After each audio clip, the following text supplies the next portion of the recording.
What's up, you guys? Today is Saturday. It is Saturday morning. It's about 10:14, and right now I'm headed back to the house to pick the kids up, and then got to head back to the food truck.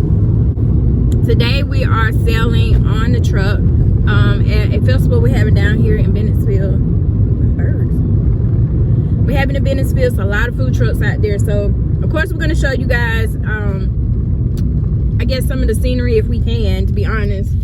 I know there's gonna probably be super packed, but I'm going to get the kids because they have a meeting at church this morning at 10:30. Take them to get back out there with Marcus because he's by himself right now, but it hasn't really started yet. People are still like prepping and getting things together. So yeah, that's what's going on today. And of course I want to take y'all along with us so you can see what we do, how we're doing, us working together. It's just getting sweeter. It's getting better and better, to be honest. We're growing so much in our marriage. We've been married next year it's going on 11 years, but it's just, you live and you learn, you grow together. But yeah, today's gonna be a good day. Let's go. So babe, how was today? What's good? It was lit. It was lit. Cutting them pineapples. Lit. So we out here, like I told you all, that we're gonna be at the Scarecrow Festival here in Bennettsville, and we didn't even get time to record. We're gonna have to like put some cameras up and stuff so that we can let y'all see what go on in this food truck, how we get down. It gets busy. I'm pretty sure everybody out here did really well today. I sure hope so, because it was a lot of vendors out here today. But all in all, it was great. We about to finish up because it's already about 4 o'clock. I'm gonna finish it up here. Then we gotta go and get some more food because we're going back out tomorrow. It don't stop, you know, it don't stop. Getting back out here has been amazing, y'all. We're just happy to be back on the truck. Right, babe? Yeah. But yeah, we'll check back with y'all later. What you got? I got my face painted. I got some stars. Ooh. Alright, so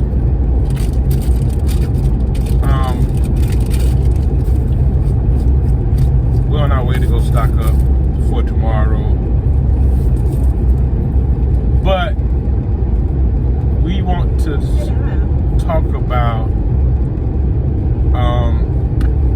some mistakes that you can make in the food truck industry pertaining to events. The event we did today, I guess because we was about to run out at one point. We sent somebody to the store to get some more stuff. We underestimated how much we needed because it was so many trucks out there. And you know, I think we kind of figured out yesterday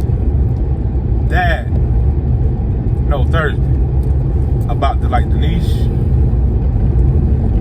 It's you know, it's a certain Avatar too. Avatar, yeah. For your food truck, they have an avatar. Like, it's a certain demographic that comes to your food truck. And we paid attention to that, where most people say, well,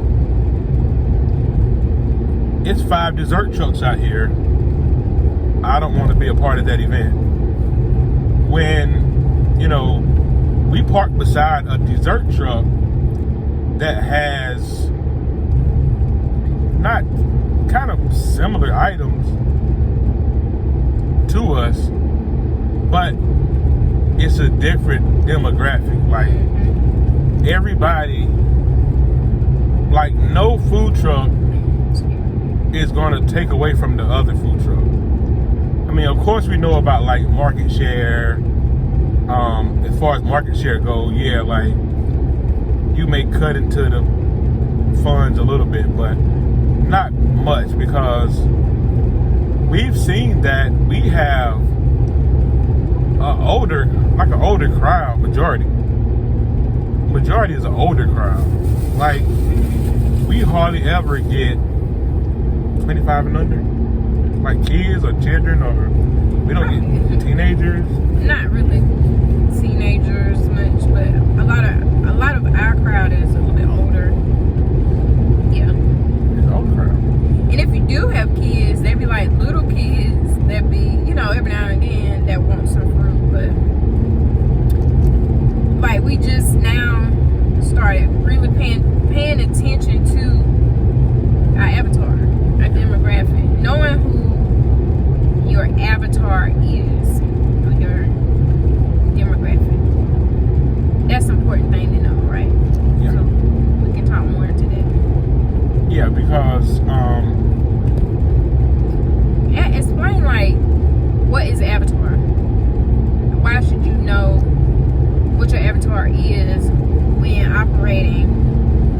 Is it food truck or just business? business, because you can't do nothing if you don't know who you're targeting. Yeah. Well, that's with anything. Yeah, because It's YouTube. if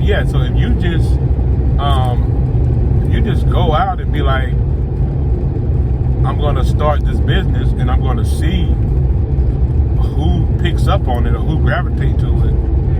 You might not get any customers in either business, no business, but if you know you're targeting this audience or this market, and we have a dessert truck, and we have an older majority, not because we do get young people, but majority is older people that when they come to a food truck event, they don't want cooked food because they don't cook at home. It's an older crowd. Yeah. It's an older married couple that already cooked at the house, so they don't want to come to an event and get cooked food. So they go into the dessert truck, like, you know. And then it's another thing that we have fresh fruit in all of our dessert, so they also look at it as, well, this is a healthier, refreshing option to go with. So the demographic that we have is somebody that they have food at home already, so they not coming to get no barbecue plate because they got food at home already. A lot of times they do come and say, "This is gonna be my supper." Yeah, to be my dessert. My dinner for the night. You know, I didn't want anything heavy. Yeah. And then the thing, like, we sell fruit. We have like some cake, you know, but overall our whole business is fruit. It has everything to do with fruit. So being with other food trucks that sell desserts, we're still different. Everybody got something different. You may have the same cupcakes. I mean, you might sell cupcakes and somebody else sell cupcakes, but their cupcakes are not your cupcakes. People are gonna go to whoever they want to go to. It shouldn't stop you from selling. You should be confident in what you have and your marketing, whatever. You should be confident in what you have. People are gonna go where they want to go. Yeah. And like I said, like we're saying, like, you'll learn your demographic.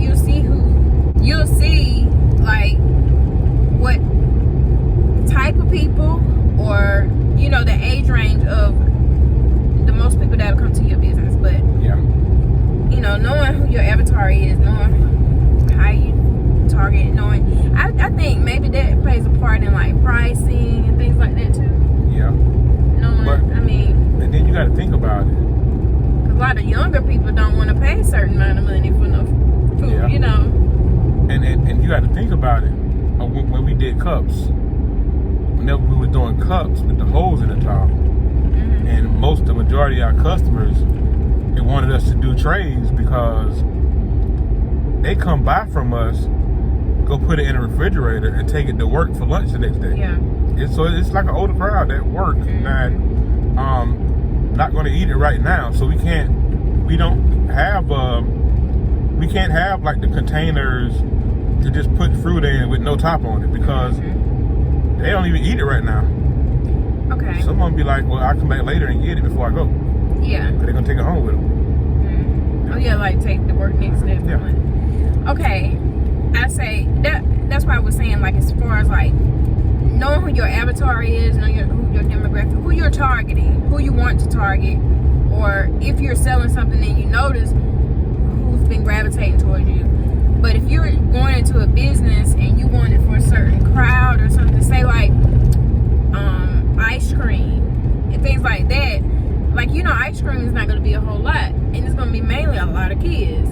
So, you know, you got to know what, you're not going to price something really high. I mean, say like $15, you know, a plate or something from somewhere, maybe $15. You know, I'm just giving an example. You're going to sell ice cream for $15 if you're trying to sell the kids not going to buy that. So you have to have, I guess, knowing your avatar, knowing how to price your menu and things like that. And it all depends on, I guess, too, how you want to do it. If you want to take it full-time, part-time, things like that. But I guess knowing who your avatar is abroad or who you're trying to target can determine how you can go forth with your business, I guess. Yeah. But if you don't pay attention to it, I never paid attention to it until like Thursday. No, I never thought about an avatar as far as our Because business. we never parked beside.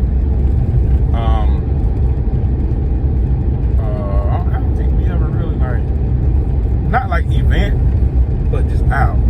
I'm sorry. So we just like, so I never paid attention to it. What you mean? I never paid attention to like we have a different crowd than like a shaved ice truck. Yeah. You know, something like that. I mean, until you mentioned it the other day, I didn't pay attention to it. Yeah.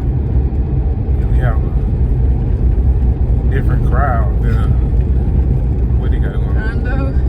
We have a different crowd than like a shaved ice truck. We have a different crowd than, you know, we have friends that sell different things. Now you got some people that I think the most was, Excuse me. you know, it's great for us to pair with a truck that cooks. Yeah. Because the truck that cooks, they give them the cooked food and they come to us with dessert. So that always worked well. But it worked really, really well with that barbecue. Willie. Yeah. We had the same customers, some kind of way. We had the same customers. Mm-hmm. But yeah, so just figuring out which events to say no to, because you got to say no to some of them. Like, I know my demographics is not going to be at, it's okay for like, I think when we did like the kids at the school, like the intermediate school, stuff like that, I think we had like small cups or something that kids bought. Now the high school, the strawberry cream and cake, like them kids, so. The strawberry creamy cake. That's for young crowd. So yeah. Right? Yeah, but who were we beside? We were beside the barbecue truck, you said. Yeah.